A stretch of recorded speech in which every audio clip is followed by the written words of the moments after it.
கோவை தொண்டாமுத்தூர் தொகுதி அதிமுக வேட்பாளர் எஸ்பி வேலுமணி தீவிர பிரச்சாரத்தை முன்னெடுத்துள்ளார். தமிழகம் முழுவதும் வரும் 23ஆம் தேதி ஒரே கட்டமாக சட்டமன்ற தேர்தல் நடைபெறவுள்ளது. இந்நிலையில் கோவை தொண்டாமுத்தூர் தொகுதி அதிமுக வேட்பாளரான முன்னாள் அமைச்சர் எஸ்பி வேலுமணி தொகுதி முழுவதும் தீவிர பரப்புரை மேற்கொண்டு வருகிறார். கள்ளிமேடு, மெட்டுவளவு, தென்னமநல்லூர், வளையபாளையம் போன்ற பகுதியில் பிரச்சாரம் மேற்கொண்ட அவரை பொதுமக்கள் ஆரத்தி எடுத்து வரவேற்றனர். அப்போது பேசிய எஸ்பி வேலுமணி அதிமுக கொண்டு வந்த திட்டங்களுக்கு திமுக ஸ்டிக்கர் ஒட்டி வருவதாக விமர்சித்தார்.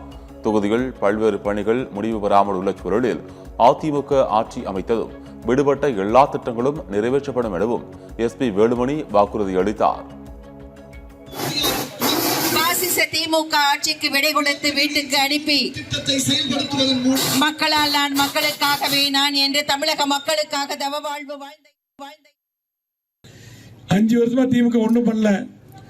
சட்ட ஒழுங்கு சரியில்லை, இந்த திட்டம் வரல. மீண்டும் பழையபடி திட்டங்கள் வர நீங்கள் எல்லாம் இரட்டை இலை சின்னத்திலே வாக்களிக்க வேண்டுமா உங்கள் பாதம் பணிந்து கேட்டுக்கொள்கிறோம். நம்ம இருக்கும்போது பாத்தீங்கன்னா மலை அடிவாரம் வரை தார்சாலை அமைச்சு கொடுத்தோம். குட்டை தூர்வாரி இருவரும் சாலை அமைத்து கொடுத்தோம். இன்னும் நிறைய பண்ணி கொடுத்தோம். ஆகவே 5 வருடமாக ஏதாவது ஒரு திட்டம் பண்ணிருந்தா கூட பரவாயில்ல. பாத்தீங்களா, பெரியவர் சொல்றாரு ரேஷன் கடைக்கு லைன் கூட லைன் கொடுக்கறது இல்ல.